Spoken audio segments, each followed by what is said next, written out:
மதுன்னு சொல்லிட்டு ஒரு short film.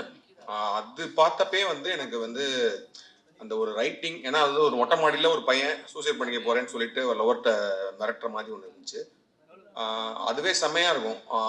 அந்த அப்பயே வந்து நான் ரத்னாட்ட வந்து நீங்க ஃபீச்சர் ஃபிலிம்க்கு கதை வச்சிருக்கீங்களான்ற மாதிரி கேட்டோம். ஸோ அப்பதான் நாங்கள் ஸ்டோன் பெஞ்ச் வந்து ஃபர்ஸ்ட் படம் பண்ணலாம், அதாவது ப்ரொடியூஸ் பண்ணலாம், ஃபீச்சர் ஃபிலிம்ஸ் வந்து ப்ரொடியூஸ் பண்ணலான்ற நிலைமைக்கு போகும்போது இப்போ நான் சொன்னேன் நம்ம ரத்னா கிட்ட கேட்போம் அப்படின்ற மாதிரி சொன்னேன். அப்போ அவர் 2 3 ஐடியா சொன்னாரு. பட் நான் சொன்னேன் இல்லை எனக்கு இதே வந்து நீங்க ஒரு ஃபுல் ஃபிளெஜ் லவ் ஸ்டோரியா பண்ணுங்க அப்படின்ற மாதிரி சொன்னேன்.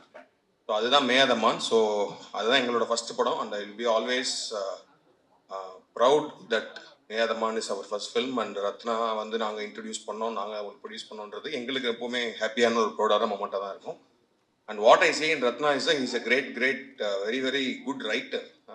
ஒரு நல்ல எழுத்தாளர். அண்ட் அவருக்குள்ள வந்து பயங்கரமான ஹியூமர் இருக்கு. ஆக்சுவலி வந்து சும்மா வந்து ரத்னா கூட உட்காந்து மொட்டை மாடியில் பேசிட்டு இருந்தாலே வந்து ஜாலியாக இருக்கும். அது மாதிரி நிறைய நேரங்கள் வந்து வாண்டடா சும்மா வாங்க ரத்னா ஃப்ரீயாக இருந்தால் உட்காந்து பேசுவோம். நிறைய விஷயம் அதாவது அவர் கன்சீவ் பண்ற விதமே வேறையா இருக்கும். இப்போ ஜென்ரலா நடக்கிற விஷயங்களே அவர் வாயில கேட்கும் போது வந்து அது ஒரு பயங்கரமான ஒரு காமெடியா அது தெரியும். அண்ட் லவ்மே வந்து எனக்கு தெரிஞ்சு மேதமான்லயுமே வந்து அவ்வளவு ஹியூமர் இருந்தாலும் அதுக்குள்ள ஒரு பயங்கரமான ஒரு ஆழமான லவ் இருந்துச்சு. ஐ திங்க் மேதமான் முடிச்சோடனே இந்த ஸ்கிரிப்ட் பேச ஆரம்பிச்சோம்ல, நீ ஆடை பண்றதுக்கு முன்னாடியே அது அப்பவே இந்த ஸ்கிரிப்ட் பேச ஆரம்பிச்சோம். அப்புறம் நிறைய லோகேஷ் மாதிரி எனக்கு கதை தெரியாதுன்னு இல்லை, எனக்கு நிறைய தெரியும் இந்த கதையை பத்தி. ரொம்ப வருஷமா வந்து இந்த கதையில பல வெர்ஷன்ஸ் பார்த்து பல வெர்ஷன்ஸ் பேசி அப்புறம் வேற வேற மாதிரி இதெல்லாம் வந்து நான் கூட ஒர்க் பண்ணியிருக்கேன். அப்புறம் நடுவில் வந்து இந்த ஸ்கிரிப்ட் வேணான்னு சொல்லிட்டு அவர் வேற இதெல்லாம் போனாரு. But I always kept telling அது வந்து ஒரு செம்ம படம் அப்படின்னு சொல்லிட்டு. அது ஒரு லவ் ஸ்டோரி. பேசிக்கா லவ் ஸ்டோரி எனக்கு என்ன பொறுத்த வரைக்கும் லவ் ஸ்டோரி வந்து அது யார் அந்த பெர்ஃபார்ம் பண்றாங்க அதுக்கு வந்து ஒரு செம்ம ஆக்டர்ஸ் பிடிச்சிட்டாலே வந்து அது கனெக்ட் ஆயிரும். ஏன்னா வந்து ரொம்ப ஸ்ட்ராங்கான ரைட்டிங் இருக்கும்போது the next thing is the strong performances தான். அதுக்கு தான் நாங்கள் நிறைய ஸ்டார்ஸ்லாம் வச்சு பண்ணலான்ற மாதிரி நிறைய ட்ரை பண்ணோம். And then after some point Ratna decided இல்லை நம்ம வந்து புது ஃபேஸஸ் வச்சே போகலாம் அப்படின்னு சொல்கிறப்போ விது வந்து என் கூட XX அண்ட் ரெட்ரோலாம் பண்ணியிருந்தப்போ ஐ திங்க் ஒரு ஆடிஷன் பண்ணி தான் எடுத்தார். And then Preethi. So I think இந்த படம் 29 வந்து டெஃபினட்டாக ஏன்னா நம்ம நிறைய படங்கள் பார்க்குறோம். பட் ஆனால் சில லவ் ஸ்டோரிஸ் தான் வந்து எவர் கிரீனாக நம்மளுக்கு மைண்டில் இருந்துகிட்டே இருக்கும். எனக்கு வந்து செல்வராகவன் சார் படம்லாம் ரொம்ப ரொம்ப பிடிக்கும். 7G ரெயின்போ காலனி அதெல்லாம் வந்து ஆல் டைம் ஃபேவரட். அதுக்குள்ள ஒரு எமோஷன் இருக்கும், ஒரு அந்த லவ் வந்து நம்மளால மறக்கவே முடியாது எத்தனை வருஷம் ஆனாலும். கௌதம் மேனன் சார்கிட்ட ஒரு கைண்ட் ஆஃப் ஒரு ஒரு way of story telling, way of telling love அப்படின்றது ஒரு ஸ்டைல் இருக்கும். அது மாதிரி I think unique voice in telling love stories Ratna you have that. And I think நீங்கள் லோகேஷ் மாதிரி நீங்களும் ஒரு லவ் ஸ்டோரிக்குன்னு ஒரு யூனிவர்ஸ் ஆரம்பிச்சு தயவுசெய்து அதை மட்டுமே பண்ணுங்கன்னு கேட்டுக்கிறேன். Like universe of various love stories, because அதுதான் பயங்கர ரெஃப்ரெஷிங்காக இருக்குது. அண்ட் போத் ஆஃப் யூ நான் கொஞ்சம் தான் படம் எனக்கு ஸ்கிரிப்ட் தெரியும் ஃபுல்லாக. ஸோ நான் கொஞ்சம் சீன்ஸ் பார்த்தேன். பார்க்குறப்போ வந்து both of you have done really really well. And இந்த படத்தில் எல்லாருமே ஐ திங்க் பெர்ஃபார்மன்ஸஸ் மகேந்திரன்லாம் வந்து has done a really good performances. All of the actors, and Avinash is a great actor. அவர் வந்து ரெட்ரோல அவருக்கு சின்ன ரோல் தான் கொடுக்க முடிஞ்சு. பட் ஆனால் அவர் ஃபைட் கிளப்ல சூப்பராக பண்ணியிருப்பாரு. இந்த படத்தில் வந்து செம்மையாக பண்ணியிருக்காரு அவர். And I think he will go for like and then perform பண்ண எல்லாருமே டெக்னிக்கலாக எல்லாருமே நிறைய பேசியாச்சு. ஸோ டெஃபினட்டாக we will be from Stone Bench we'll be very proud that we are producing 29 again with Ratna and then Shan. I think நீங்க அந்த அந்த பொண்ணு வந்து அவர்கிட்ட சொல்லுவாங்களா ரசிகண்டானின்ற மாதிரி ரெண்டு பேரும் ஏதோ உள்ளுக்குள்ள பயங்கரமான ஒரு லவ் இதெல்லாம் இருந்தாதான் இதெல்லாம் வரும். ஏன்னா எனக்கு தெரிஞ்சு ஏன்னா அந்த அந்த பீச்சில் வந்து பூ வாங்குற சீன் வந்து நான் ரொம்ப வருஷமா படிச்சிருக்கேன். முன்னாடி படிச்சு இதெல்லாம் மறந்துருச்சு. அப்புறம் நடுவில் எனக்கு அந்த பூ பாடல் பார்க்குறப்ப வந்து ரத்னாட்ட ஃபோன் பண்ணி சொன்னேன். மேதமான் முடிச்சப்பவே வந்து நான் ஒரு நாள் நைட்டு மழை பெஞ்சுது. ஃபேஸ்புக்கில் வாட்ஸ் இன் யுவர் மைண்டுன்னு தான் கேட்கும், போஸ்ட் பண்ணேன். நான் அந்த மழை சத்தம் மட்டும் கேட்குது ரூமில். நான் ஒரு கொடையில் ஒரு பையன் பொண்ணு 2 பேர் நிற்கிறாங்க. மழை பெஞ்சிட்ருக்கு. அவங்களுக்குள்ளே பேசுகிறாங்கன்ற மாதிரி ரேண்டமாக ஐடியாவே இல்லாமல் ஒரு கான்வர்சேஷனை ஸ்ட்ரெயிட்டாக ஃபேஸ்புக்கில் எழுதுகிறேன். ஒரு வாட்டி கூட பேக் ஸ்பேஸ் கூட தட்டல, அப்படியே எழுதி போஸ்ட் பண்ணிட்டு நைட்டு தூங்கிட்டேன். மறுநாள் அது ஒரு எபிசோட் வச்சுங்களேன். அதுதான் வந்து இந்த நீ நான் மலை குடை அப்படி ஃபேஸ்புக்கில் போட்ட ஒரு போஸ்ட். அதுக்கு மறுநாள் வந்த அன்பு, நிறையா கமெண்ட்ஸ், லைக்ஸ். அதுக்கப்புறம் இந்த 2 கேரக்டர்ஸ் என்ன பண்ணுறாங்கன்னு தெரிஞ்சுக்கணும்னு ஆசைப்பட்றேன்லாம் சொன்னாங்க.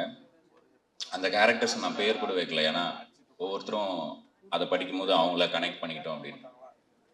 சரி கேட்குறாங்கன்னு சொல்லிட்டு இன்னொரு நாள் அடுத்தது சரி அடுத்து இவங்க எங்கே மீட் பண்ணியிருப்பாங்கன்ற மாதிரி ஒரு ஒரு இடத்த கண்டுபிடிச்சோம். அதுதான் நீங்கள் இப்போ பார்த்தீங்களா அந்த கடல் காதல் ரோமம் ஆச்சரியக்குறி.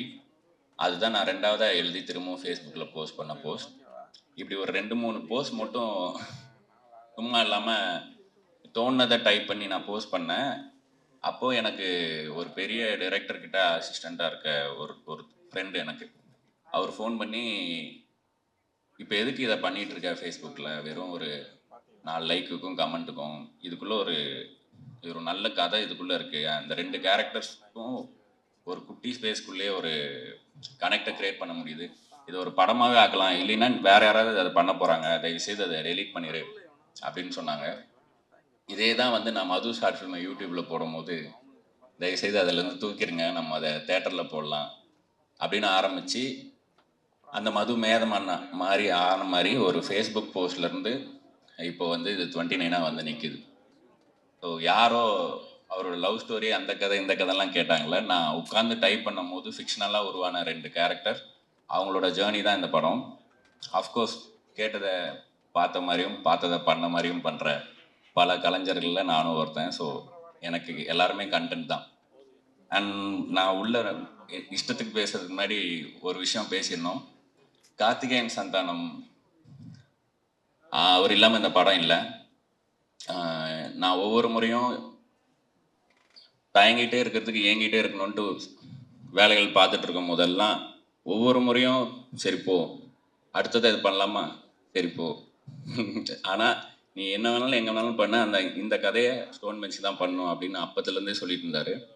மேதமான் பண்ணும்போது எங்கள் வீட்டு குத்தோலுக்கு சாங் நான் எப்படியோ கண்டுபிடிச்சி ஒரு பாட்டுன்னு உருவாக்கி அவருக்கு போட்டு காமிக்கும் போது 30வது செகண்ட்லேயே கழட்டிட்டு இது நாய்ஸ் ரத்னா நம்மளது மியூசிக்கல் ஃபிலிம், இதை எப்படி நீங்கள் வந்து பாட்டுன்னு கொண்டாந்து காமிக்கிறீங்க அப்படின்னு சொன்னார்.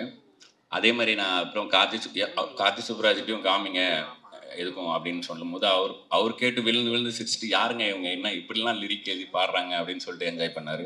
அப்போ நான் கார்த்திகேயன் சந்தானம்கிட்ட சொன்னேன், 2 பேரும் பார்த்துக்கிட்டோம் ஒருத்தர். அப்போ சொன்னேன், நீங்கள் கடைசியாக எப்போ பஸ்ஸில் போனீங்க அப்படின்னு கேட்டேன். நான் போயிருக்கேன், ஸ்கூல் படிக்கும்போது ஸ்கூல் பஸ்ஸில் தான் போவேன் அப்படின்னு சொன்னார். இல்லைங்க நீங்கள் எம்டிசி பஸ்ஸில் போயிருக்கீங்களா, ஜன்னல் வழியாக புக்கை தூக்கி போட்டு படியில் நின்று பாட்டு பாடிருக்கீங்களா, இது அவங்களோட வேர்ல்டு அவங்களோட கதை அப்படின்னு சொன்னேன். அதே கார்த்திகேயன் சந்தானம் இந்த படம் அவர் 18 ஃபிலிம்ஸ் ஓல்டு, நான் 4 ஃபிலிம்ஸ் ஓல்டு. நான் வந்து இப்போ பார்க்கும்போது ஆச்சரியமாக இருக்குது. அவர் எடிட் பார்த்துட்டு அவர் கொடுக்குற இன்புட்ஸும் சரி. நேற்று நாங்கள் ஒரு இன்டர்வியூ முடிச்சுட்டு ரிட்டர்ன் போகிறோம், எக்ஸல் ஷீட்டில் எந்த நியூஸ் சேனலுக்கு டிஆர்பி அதிகம் அப்படின்னு ஒரு ஷீட் வச்சு பார்த்துட்ருக்காரு. எப்படி க்ரியேட்டிவ் சைட்லையும் சரி நம்பர் சைடும் சரி எப்படி ஹேண்டில் பண்ணுறதுன்னு எனக்கு ஆச்சரியமாக இருந்துச்சு. 1.5 மணி நேரத்தில் 70%லேருந்து 7% ஆச்சு. எனக்கு நல்லா ஞாபகம் இருக்குது அவர் ஃபோன், அவ்வளோ ஃபோன் காலம் நடுவில்.